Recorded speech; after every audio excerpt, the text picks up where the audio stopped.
Welcome to the deep dive. Today, we're diving into the world of conversation, unlocking the secrets to better communication and stronger relationships. Ooh, that sounds interesting. It is.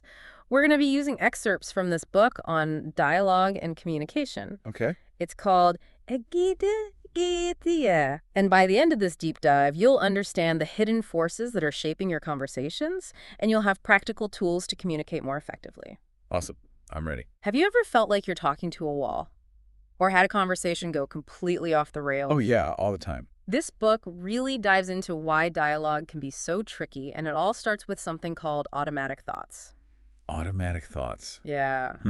I'm not sure I'm familiar with that. So automatic thoughts are these split-second judgments and assumptions that just pop into our minds without us even realizing it. Oh, so it's kind of like those knee-jerk reactions we have before we even have time to process what's going on. Exactly. They can really sabotage our conversations before they even begin. That makes sense. And it's not about being a bad communicator. It's about understanding these subconscious patterns. Right. The book breaks down these automatic thoughts into 6 types. 6 types, okay. And you'll be surprised how often these pop up in your daily life. I'm sure I will. So, for instance, imagine you're in a team meeting at work. Okay. Someone presents an idea, Right. and your immediate thought is, that will never work. Oh, yeah. That's judgment. Instantly labeling something negatively before you've even considered the details. Gotcha. Or let's say you're having dinner with your family and your sibling starts telling a story you've heard 1,000,000 times. Ugh, yeah, I know that feeling. Right. That feeling of, not this again, Yeah, is a form of taking for granted. taking for granted. Assuming that everyone shares your perspective and dismissing something that might be important to them. That's so true. And these automatic thoughts, they're not just fleeting. They actually drive our emotions and actions. So they have real-world consequences. Exactly. Like, think about accusation. So you ask a coworker for help on a project and they say they're swamped. Right. You automatically think they're just lazy. And suddenly this resentment builds and you're less likely to want to collaborate. You kind of shut down. Exactly. Or picture this, you're trying to make plans with a friend and they suggest something you're not crazy about. Okay. You think to yourself, they clearly don't value my time. No, I've definitely thought that before. Yeah, so that's comparison creeping in. Comparison. You're measuring your experience against this imagined ideal. Right. And now instead of having an open conversation, Yeah. you might withdraw or get passive aggressive. Interesting. And then it can get even more intense with things like coercion or threat. Okay. Let's say you're disagreeing with your partner about chores. Mm-hmm. You think, if they don't do their part, I'm going on strike. Oh, boy. Not exactly the best foundation for a healthy discussion. No, not at all. And even seemingly harmless phrases can be driven by these automatic thoughts. Like, imagine your child is struggling with a math problem. Okay. You say, this is easy. Just do it like this. Yeah, I can see how that would be a problem. That's rationalization. Rationalization. You're dismissing their experience and just justifying your own approach. Right. Because what's easy for one person Might not be easy for another. Exactly. So it's incredible how these subtle thought patterns can have such a huge impact on how we interact with others. It's fascinating, isn't It it? really is. This book is making me reconsider my own communication habits. Me too. But where do these automatic thoughts come from? Right? They seem to just pop up out of nowhere. They do. Well, that's where it gets really interesting. Okay. You see, these automatic thoughts are actually symptoms of deeper cognitive distortions. Cognitive distortion. Yeah, they're like flawed thinking patterns that shape how we interpret the world. Okay. And these distortions are rooted in even deeper core beliefs. Core beliefs. Yeah, those fundamental beliefs about ourselves, the world, the future that we often develop early in life. So it's like an iceberg. Exactly. The automatic thought is just the tip. Uh-huh. And underneath, there's this massive structure of beliefs shaping everything. You got it. Okay, so help us understand these cognitive distortions a little bit better. Sure. The book mentions a few that feel incredibly relatable. Yeah, like mental filter. Mental A filth. lot of people struggle with that one. Okay. So imagine your boss gives you feedback on a project. Okay. They praise your creativity and your hard work, Uh-huh. but they also suggest a few minor tweaks. Okay. You walk out of that meeting fixated on those tweaks thinking, they hated it. I'm going to get fired. Oh my gosh, I do that all the time. It's Oh. like I'm wearing negativity goggles. You're filtering out all the positive feedback and zooming in on that one negative point. Wow. And what about black and white thinking? I know people who fall into that trap constantly. Oh yeah, this one is all about extremes, no middle ground. Okay. Imagine you don't get the promotion you were hoping for. If you're trapped in black and white thinking, you might think, I'm a complete failure. I'll never succeed. It's so easy to get stuck in those all-or-nothing thought patterns. It is. Another one that resonates with me is jumping to conclusions. Jumping to conclusions. Assuming the worst without any real evidence. Like when you see two coworkers whispering and immediately think, they're talking about me. Oh yeah, or maybe you send a text and don't get an immediate response. Right, and you think, they're ignoring me. What did I do? You've already created a whole drama in your head. Exactly, without any real information. Wow. I'm realizing how common these distortions are. They're everywhere.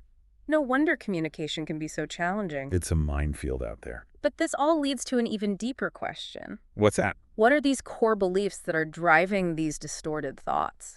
Good question. I mean, what are they? Think of core beliefs as the underlying stories we tell ourselves about who we are, how the world works, and what we can expect from life. These beliefs often develop early in life, based on our experiences and relationships. And they can be incredibly powerful. Oh, they can be incredibly powerful. The book lists 14 common core beliefs, Okay. some of which are particularly potent. Yeah. I was really struck by the abandonment belief, the feeling that everyone will eventually leave you. That's a tough one. It is. Someone with this belief might be overly clingy in relationships or constantly seeking reassurance. They might push people away because they're so afraid of being hurt. Exactly. It becomes a self-fulfilling prophecy. That makes a lot of sense. Another one that really hit home for me is the distrust belief. The distrust belief. The feeling that you can't trust anyone, that they'll always try to use you. This belief can lead to being overly guarded and suspicious of others' motives. You might find it difficult to open up or let people in. Right. It can create a real barrier to intimacy and connection. And then there's the emotional deprivation belief. Emotional deprivation. The feeling that you'll never truly be loved or understood. This is a painful one. It is. It can lead to constantly seeking validation from others, feeling chronically lonely, and having difficulty expressing your own needs. So we've got these automatic thoughts popping up, fueled by cognitive distortions and ultimately rooted in these core beliefs. It's a tangled web. It's a tangled web of subconscious programming. Yeah, it is. But what does this all mean for us? How do we start to untangle this mess and improve our communication? Well, that's the million-dollar question, isn't it? Yeah. And thankfully, the book offers some really powerful tools for doing just that. Okay, I'm all ears. One of the most transformative techniques is shifting our focus from judgment to observation. Okay, I'm intrigued. Tell me more about this shift from judgment to observation. It's about learning to separate what we actually see and hear from our own interpretations and judgments. So instead of assuming we know what's going on, Exactly. we start to pay attention to what's actually happening in the moment. You got it. It's about becoming more mindful and present in our interactions. That sounds simple enough, but I imagine it's a lot harder to put into practice. It can be. What are some concrete steps we can take to become better observers? Well, one of the most powerful tools is something called radical listening. Radical listening. Yeah, have you heard of that? I haven't. I'm not sure I have. It's about resisting the urge to jump in with our own opinions or solutions. Okay. And instead, truly focusing on the speaker's words and body language. So it's about creating space for the other person to feel truly heard and understood. Exactly. I can already feel my inner chatter starting to protest silence can be so uncomfortable, It can be for a lot of people. especially in conversations where we feel the need to prove ourselves or defend our point of view. Yeah, I get that. What are some tips for cultivating this radical listening superpower? Because I definitely need all the help I can get. Well, for starters, try to resist the urge to interrupt or offer advice unless it's specifically requested. Okay. Instead, focus on truly understanding the speaker's perspective. Pay attention to their tone of voice, Yeah. their facial expressions, their body language. Oh, right. All those nonverbal cues. Exactly. Uh, They can tell you so much about what's going on beneath the surface. okay, that makes sense. So it's not just about the words, it's about the whole package. The whole packet. But how do I know if I'm actually understanding them correctly? Right. I mean, my mind tends to wander, or I start planning my response before they've even finished talking. Oh, I think we all do that from time to time. We do. One helpful technique is to summarize what you've heard once the speaker is finished. Okay. You can say something like, so what I'm hearing is that you're feeling frustrated because That's brilliant. it is. It forces me to slow down and really absorb what they're saying instead of getting caught up in my own head. Exactly. And it also gives them the opportunity to clarify or correct anything you might have missed. It's a win-win. It is. But there's more to it than just understanding the words right. You're right. There's got to be more to it. It's also about trying to identify the speaker's underlying emotions and needs. Okay. This means going beyond the surface level of their words and tuning into what they might be feeling and longing for. So asking yourself, what are they truly trying to communicate? Exactly. What are their unspoken needs? What might be driving their behavior? You got it. This is where those pesky automatic thoughts can really get in the way, right? Oh, absolutely. We project our own interpretations onto the other person instead of truly trying to understand their perspective. It's so easy to do. It is. It takes conscious effort to set aside our own judgments and biases and approach the conversation with genuine curiosity and empathy. And recognizing that everyone has their own unique experiences and perspectives that shape how they see the world. Exactly. Everyone's coming from a different place. Okay, I'm starting to see how this all fits together. Good. We become more aware of our own automatic thoughts and core beliefs so we can approach conversations with more empathy and understanding. Exactly. This radical listening sounds incredibly powerful. It is. But what about those really tough conversations, the ones where hurtful words have been spoken or there's a lot of tension and conflict? Ooh, those are the tough ones. How do we navigate those minefields? Well, those are the moments when these skills become even more crucial. Okay. The book doesn't shy away from acknowledging the reality of hurtful words in challenging situations, Right. but it offers a powerful reframing technique for approaching those moments with more compassion and understanding. Reframing. Tell me more. I'm all about finding ways to make difficult conversations less, well, difficult. Sure. So what if those harsh words, those hurtful actions, are actually a clumsy attempt to express a deeper need? That's an interesting way to look at it. What if instead of reacting defensively or shutting down, we try to translate that negative language into a more positive expression of the speaker's needs? Okay, so it's about shifting the focus away from blame and judgment, Exactly. trying to see the person behind the words. You got it. Can you give us some examples of how this works in practice? Absolutely. Yeah. Let's say someone yells, "You're so selfish." Okay. Instead of taking that personally, we could try to translate that into, "You're feeling overwhelmed and need some support right now." Oh, wow. Or maybe a coworker snaps, "This is useless. We're never going to meet the deadline." Yeah. Instead of getting defensive, we could reframe that as, "You're feeling stressed and need to find a solution." Those are powerful reframes. They are. It really changes the dynamic of the conversation. It does. Instead of feeling attacked, we can try to understand what the other person is struggling with and offer them compassion and support. Exactly. I'm starting to see how this could transform even the most difficult conversations. It takes practice. It does. But the more we can shift from judgment to curiosity, Yeah. the more likely we are to find common ground and build stronger, healthier relationships. This is already blowing my mind. We've covered a lot of ground, from those sneaky automatic thoughts to the power of radical listening and the art of reframing. But before we wrap up part one, there's another crucial element the book explores that I think is essential for building strong relationships: the power of apology. Apology. What makes an apology truly transformative? Yeah, you're right. Apology plays a huge role in communication, and that's where we really see the potential for healthy dialogue to make a difference. You know, it's about taking ownership of our impact on others and making a conscious effort to do better next time. It's so powerful to realize that a sincere apology isn't just about saying the words. It's about genuinely wanting to repair any harm caused and making a commitment to change. Absolutely. And it's not enough to just apologize for the past. Right. We need to show that we've actually learned from our mistakes and are actively trying to become better communicators. Which takes real self-reflection. It does. So much of this comes down to looking inward, doesn't it? It does. It's about taking a long, hard look at our own patterns and behaviors and figuring out where we can improve. Yeah, it's like we're peeling back the layers of an onion, revealing those hidden beliefs and patterns that are driving our behavior. And as we become more aware of those deeper influences, Right. we can start to make conscious choices about how we show up in the world. Exactly. I love that analogy. It's like becoming archaeologists of our own minds, right? Yeah. Excavating those ancient artifacts that are shaping our present-day interactions. I like that. And as we uncover those hidden treasures, we gain a deeper understanding of ourselves and our motivations, which allows us to communicate with more authenticity and compassion. But just like there are different types of automatic thoughts, not all apologies are created equal. That's an interesting point. The book talks about how to recognize the difference between a truly heartfelt apology and one that's more about saving face or avoiding conflict. How can you tell if someone's apology is genuine? Well, a forced apology often feels obligated. It lacks that sincerity. It's the apology that's offered grudgingly, with a tone of voice or body language that betrays the speaker's true feelings. Think about times you felt pressure to apologize, maybe to avoid a conflict.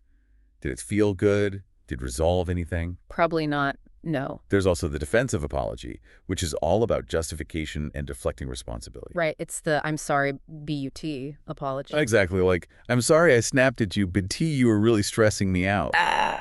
You know, it's shifting the blame rather than truly taking ownership. These kinds of apologies might smooth things over in the short term, but I can see how they would prevent real reconciliation or personal growth. Yeah, because they lack the essential ingredients of a sincere apology. Yeah. Empathy, accountability, and a genuine desire to repair the harm that was caused. So how can we ensure that our apologies are heartfelt and effective? What are some practical steps we can take? Well, the book suggests a framework that can help you craft a sincere and impactful apology. The first step is acknowledging the specific action you regret. Be clear and concise about what you did wrong without making excuses or trying to justify your behavior. So no more, I'm sorry if I offended you, or I'm sorry, BUT. Just a straight-up acknowledgement of the mistake. Exactly. Then describe the impact your action had on the other person, connecting it to their needs. For example, you could say, when I made that joke, I realized it made you feel embarrassed and undermined, which is the opposite of what I wanted. Right. It's about recognizing that our actions have consequences. Even if we didn't intend to cause harm, we need to own up to the impact we had. Absolutely. And that leads to the third step, expressing your own feelings of remorse or regret. This is where you can say something like, I feel terrible about what I said, I was careless and insensitive, and I deeply regret hurting you. This is where the sincerity really shines through, isn't it? It's about letting the other person know that you understand the weight of your actions and that you're truly sorry for the pain you caused. Exactly. And finally, the fourth step is stating your commitment to change and asking for their input. This is where you can say something like, I want to do better in the future.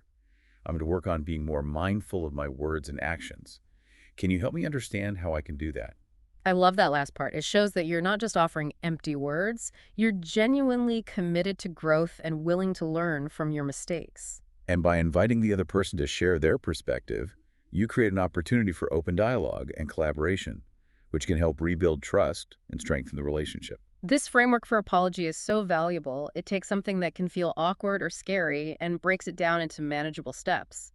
But shifting gears a little bit, are there any other insights from the book that can help us become better communicators? I know we've only scratched the surface. Well, we've talked about listening with empathy, expressing needs electively, and the power of apology. The book also digs deeper into distinguishing between observation and automatic thoughts, which we discussed earlier. It's about separating what we actually see and hear from our interpretations and judgments. Because what we think isn't always true. We need to be mindful of the stories we're creating in our heads. Exactly, and it leads into recognizing the difference between requests and demands. There's a huge difference between respectfully asking someone for something and dictating what we want them to do. That makes total sense. A request is an invitation for collaboration, while a demand comes from a place of trying to control or coerce the other person. And those demands often stem from those deeper core beliefs and cognitive distortions we talked about, like the belief that we're always right or that others should just automatically comply with our wishes. Right. It's like those beliefs are whispering in our ear, you deserve this. They should just do what you say. It's no wonder those conversations end badly. It's about moving from a mindset of control to a mindset of partnership. We start recognizing that everyone has their own needs and perspectives. It's about finding ways to communicate our needs assertively while also respecting the other person's autonomy and right to choose. This deep dive is really making me think about my own communication patterns and how I might be unintentionally hurting others with my words. It's not always easy to confront those uncomfortable truths about ourselves, but it's essential for growth and building healthier relationships. And remember, you don't have to do this alone. The book also emphasizes the importance of self-awareness and understanding our emotional triggers, right? Absolutely. Especially when emotions are running high, when we're aware of our triggers, we can choose how to respond rather than just reacting impulsively. Right. It's like developing that pause button, that space between stimulus and response. We can take a breath and make a conscious choice about how we want to show up. That pause button can make all the difference. It allows us to step back from those automatic reactions and approach the situation with more clarity, compassion, and understanding. So much of this is about slowing down, becoming more mindful, and really tuning into what's happening both within ourselves and with the other person. But the book also talks about the unique challenges of online communication, where it's so easy to misinterpret tone and intent. Yeah, it's true. In a world of social media and instant messaging, it's incredibly easy to misinterpret things, especially when those nonverbal cues like facial expressions and body language are missing. A simple text can feel loaded with subtext and assumptions we might read into things that weren't intended. Exactly. That's why it's even more important to be mindful of our words online. Be clear, be kind, and remember that everyone has their own unique experiences and perspectives that might influence how they interpret our messages. So often we forget that there's a real person on the other side of the screen, and it's so easy to get caught up in those online battles that can quickly escalate into personal attacks and negativity. It can be incredibly draining and unproductive. Yeah. Sometimes the most skillful response is to simply disengage or take a break before responding. Protect your own peace, right? Recognize when a conversation is becoming toxic and choose to opt out. Exactly. And on a more positive note, the book also reminds us to cultivate gratitude and appreciation in our relationships. I love this. It's about shifting our focus from what's wrong to what's right and taking time to express our thanks for the people in our lives. And it doesn't have to be grand gestures. It's about those small, everyday acts of kindness and appreciation that can make a world of difference. It's a simple thank you, a thoughtful note, a genuine compliment. These small gestures can go a long way in strengthening our bonds with others. It creates a ripple effect of positivity. Well said. So, as we wrap up part 2 of our deep dives, what are some key takeaways that our listeners can start applying to their own lives? So much great information to unpack. But before we move on, what about those situations where you're dealing with someone who's just really difficult to communicate with? You know, those people who just trigger all your buttons and make you want to pull your hair out. Any advice for navigating those tricky dynamics? Those button pushers, we all have them. It's important to remember that even with all the tools and techniques we've discussed, you can't control how other people behave. You can only control your own responses. So it's not about trying to change the other person, it's about protecting yourself. Exactly. Recognize that you have the right to set boundaries, to protect your own well-being, and to disengage from conversations that are unproductive or harmful. Sometimes walking away is the best option, right? We don't have to engage in every argument or try to fix every problem. That's right. Sometimes the most compassionate and skillful response is Yeah. to simply step away. Okay, good to know. And that leads to another important point, recognizing your own limitations and seeking support when you need it. You mean like reaching out to a trusted friend or family member or even a therapist? Exactly. We don't have to go through these challenges alone. Sometimes we need an outside perspective or some extra support to navigate those difficult relationships. Good reminder that it's okay to ask for help. There's strength in recognizing when you need support. For sure. But shifting gears a little bit, I think it's easy to get so focused on what we're saying and how we're being perceived that we forget communication is a two-way street. That is so important. It's not just about expressing our own needs and perspectives. It's also about truly being receptive to what the other person is saying and feeling. It's about creating that space for genuine dialogue where everyone feels heard, respected, and valued. Absolutely, and that requires a willingness to listen with an open mind and to consider different viewpoints even when those viewpoints challenge our own beliefs or assumptions. Being curious, right? Approaching the conversation with a genuine desire to understand, even if you don't agree. Exactly. It's about remembering that we all have something to learn from each other. Well said. Well, as we wrap up this incredible deep dive into the art of conversation, what are some final nuggets of wisdom from the book that we can leave our listeners with? The book reminds us that healthy dialogue is a lifelong practice. It's not a destination. It's a journey of continuous learning and growth. We're constantly evolving as communicators, right? Learning from our mistakes, trying new approaches, and deepening our understanding of ourselves and others. It's a journey worth taking, and when we communicate effectively, we build stronger relationships, we resolve conflicts peacefully, and we create a more harmonious and fulfilling life. Those are some powerful words of wisdom as we bring this deep dive to a close. Any final thoughts for our listeners who are ready to embark on their own communication journey? I would encourage you to embrace the power of conversation. Practice these principles with intention and compassion, and witness the transformative impact it can have on your life and your relationships.